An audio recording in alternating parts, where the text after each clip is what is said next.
Olá, meus queridos alunos e alunas. Quem fala é o professor Gessildo Júnior de Geografia para mais uma atividade domiciliar. Lembrando o FFF, Força, Foco e Fé. A atividade domiciliar dessa semana é sobre a região sul. Paisagem, que são os aspectos naturais, a organização do espaço e população. Como eu estou com um novo programinha de gravar os vídeos explicativos e os breves comentários, na hora que eu vou mudar desses slides dos vídeos explicativos para visualizar a atividade domiciliar, não aparece. Então agora eu vou enviar 2 vídeos que se configura em explicativo, um com breve comentário e o outro para visualizar a atividade domiciliar. Todos os 2 bem breves, porque tem o quê? O pacote de internet. Estamos estudando as regiões do Brasil e já estamos na região sul, que é a menor região de todo o nosso Brasil, mas com a diversidade cultural imensa. Como todo o nosso Brasil tem uma diversidade cultural, não é mesmo?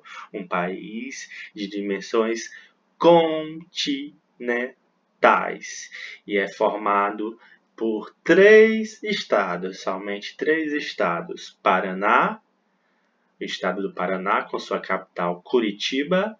Santa Catarina, com sua capital Florianópolis, em laranjinha. Paraná em azul claro. E Rio Grande do Sul, em amarelo, capital Porto Alegre, como vocês já estudaram em anos anteriores e atividades domiciliares.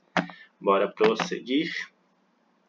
O clima da região sul, por ser abaixo do trópico de Capricórnio, já é um clima subtropical, porque também já está distante da linha do Equador.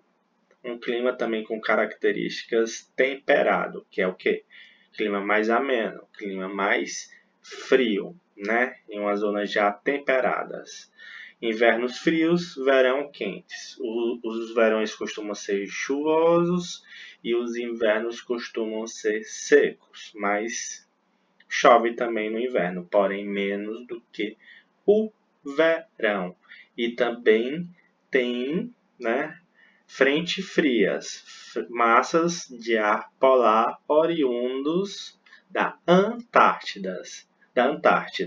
Tanto que a temperatura, principalmente nas serras gaúchas e catarinenses, fica abaixo de 0. Muito, muito, muito frio, né? Então, é a região mais fria do Brasil, principalmente no inverno. No verão também tem ondas de calor, porém é aproximadamente 20, 25 graus no verão e no inverno, dependendo das massas de ar polares, com a época do frio, pode chegar até a temperaturas negativas. Isso ocorre principalmente nas serras, não nas capitais. Nas capitais fica em torno, por exemplo, Curitiba, a capital mais fria do Brasil, porque se encontra em um planalto. O que é o planalto? É o relevo mais elevado, de grande altitude. Então, em Curitiba já atingiu 0 graus, 5 graus, 8 graus, 12 graus. Então, no inverno fica entre 8 e 12 graus, ok? Porém, já chegou a 0 graus, sim. Bora prosseguir. Isso aí eu já acabei de falar, composto por 3 estados, Paraná, Santa Catarina e Rio Grande do Sul, né? É a menor região do Brasil. Faz fronteira com outros países, que é o Uruguai, aqui, faz fronteira com o Rio Grande do Sul, Argentina, né, que faz fronteira com Santa Catarina, Rio Grande do Sul e Paraná, e Paraguai. A vegetação é composta principalmente pelas matas araucárias, que se encontra nos planaltos, numa altitude a partir de 500 metros, com um tronco esticado, né, e aberto com alguns espinhos que quando neva, né, não encharca muito ao redor porque a neve fica um pouco retida nesses espinhos. Então é característica do clima frio e seco e por estar em uma altitude maior, ok? E se encontra principalmente no Paraná, Santa Catarina, essa vegetação, e uma parte do Rio Grande do Sul. Porém, em Planaltos, a partir de 500 metros de altitude, característica do clima subtropical, ok? Não é muito devastada porque por ser em altitude elevada e ser frio, então é uma área de abrangência bastante reduzida pela ação antrópica ou pela ação urbana, né? Porém, no Rio Grande do Sul tinha muito característica da Mata Atlântica, mas a Mata Atlântica lá, que começa no Nordeste e vai até o Sul, foi 99% devastada a Mata Atlântica, para vocês terem uma ideia. Hoje resta só resquício, 0,1%. Né? Vemos características da Mata Atlântica no Sudeste e no Nordeste ainda. Ok? Foi totalmente destruída. A hidrografia tem 3 bacias na região sul, bacias bem importantes também, que é a bacia hidrográfica do Paraná, que é uma das principais bacias do Brasil, que já estudamos nas atividades de anos passados sobre hidrografia, e a bacia do Uruguai, né? E as bacias hidrográficas do Sudeste, ok? Mas a principal é a bacia do Paraná e a bacia hidrográfica do rio Uruguai, ok? A bacia do rio Paraná é usada para a geração de energia. Existe uma hidrelétrica lá, né, que é uma barragem que barra as águas, concentra as águas para fornecer energia elétrica. Tem impactos ambientais grandes, porém não tantos como se em relacionado às termoelétricas, ok? Mas isso aqui não vai cair na atividade domiciliar sobre energia. Bora falar um pouco sobre a ocupação europeia da região sul.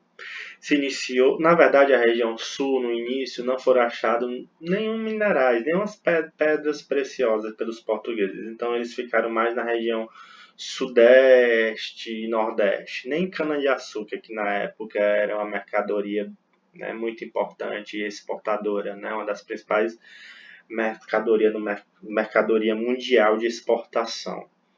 Não, foi um pouco esquecidinho. Então, no início do século XVII, houve uma missão dos jesuítas espanhóis, né, que foram lá para o sul do Brasil para catequizar os indígenas e começaram a atividade agropecuária. Porém, começou a ter conflitos com os bandeirantes paulistas, que eram do lado da coroa portuguesa, né, para capturar esses índios, né, para fazerem como escravos e trabalharem na região em São Paulo ou Minas Gerais. Essa região, né, foi povoada e foi povoada e dividida em 7 povoamentos, né, que ficou conhecido como o povo de 7 missões, 7 povos das missões, na verdade, né. Porém, com esses conflitos da coroa portuguesa, esses índios foram totalmente assim dizimados, mortos mesmo. Foi meu Deus, foi terrível, né? Morreram muitos índios mesmo. Mas a partir daí, com essas missões dos jesuítas, é que foram fundadas, né, cidades nessa época, né, como Nossa Senhora das Graças do Rio São Francisco, Nossa Senhora do Desterro, que é a atual Floripa ou Florianópolis, ou Laguna, ok? Então, aí no século XIX, a região começou a ser ocupada, primeiramente a partir do século XIX, como ocorreu na região norte e centro-oeste, o Brasil começou a querer ter um poderio e uma soberania pelo território para não haver invasões, né, de países vizinhos e perdas de terra, de uma parcela de território. Como houve algumas guerras do Paraguai, o Rio Grande do Sul quis se emancipar, virar um país, a Guerra dos Farroupilhas. Então, começaram a tentar povoar, a atrair. E nessa época, na região sul, estava com uma política assim até terrível de branqueamento da população brasileira. Então começaram a atrair imigrantes da Europa, né? E promover esse povoamento por meio de assentamento dos imigrantes europeus, né? Com o objetivo que o professor acabou de falar, a assegurar essa posse de terras, né? Então, foram doados parcelas de terras principalmente para alemães, naquela região de Itajaí, Blumenau, em Santa Catarina. Então, foram desenvolvendo atividades como a policultura, plantação de uvas, criação de animais. Aí vocês percebem, ó, principalmente alemães naquela parte de Santa Catarina, italianos, espanhóis, também logo após japoneses, que mais? Vieram vários povos da Europa, né? Os italianos, né? Principalmente a imigração alemã e italiana. Italiana mais no Rio Grande do Sul, alemã mais em Santa Catarina e Paraná, tanto que Blumenau, todo com as cidades da Alemanha, né? Todas as características, arquitetura e tudo mais. Então é uma grande diversidade cultural. Para garantir o efetivo povoamento, né, foi incentivada essa imigrações. E como o professor acabou de falar, italianos, alemães, japoneses, como eu falei, poloneses e até ucranianos, né? Então, essa passagem histórica contribuiu bastante, né, na população sulista, a diferenciação da população sulista ao restante do Brasil, né? Porque nós temos muito, né, raízes indígenas, que é o nosso povo originário, e também raízes africanas, como nós sabemos, né? Então diferenciou bastante do restante de outras regiões. E também a qualidade de vida, o IDH foi melhor investido, né? Não foram colônias totalmente de exploração. O telefone do professor está tocando, mas vamos parar. Vamos nos concentrar aqui. Então, foram colônias mais de povoamento, como aconteceu nos Estados Unidos. No Sudeste, Nordeste, principalmente no Nordeste, no Norte, foi de exploração. Então, o índice de desenvolvimento humano, a qualidade de vida, a educação, recursos. Depois foram descobertos algumas pedras preciosas, ouro, né? Começaram a fazer plantações de uva, até de café. E pronto, né? Ficou uma região mais diferenciada, com uma educação na época, né? Porque atualmente, né? Estou contando a história da região sul, né? A parte geográfica também, mas assim, o Nordeste é referência na educação também, tanto que é em primeiro lugar no ITA, o cearense, mas assim, o índice de desenvolvimento humano, a qualidade de vida lá se sobressai relacionado às outras regiões do Brasil. 14 minutos já, né? A densidade populacional se concentra mais nas grandes capitais, principalmente Curitiba, Florianópolis e Porto Alegre, né?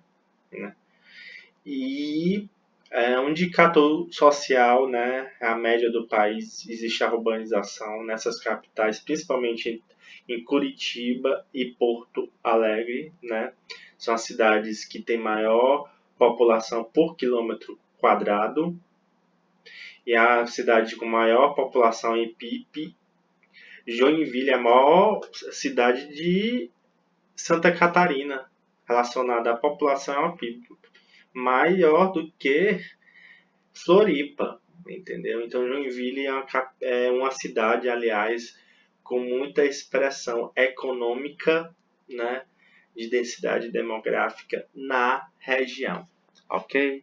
Qualquer dúvida de geografia é só falar com o professor Gessildo Júnior, o professor vai passar um vídeo interativo também em algumas leituras.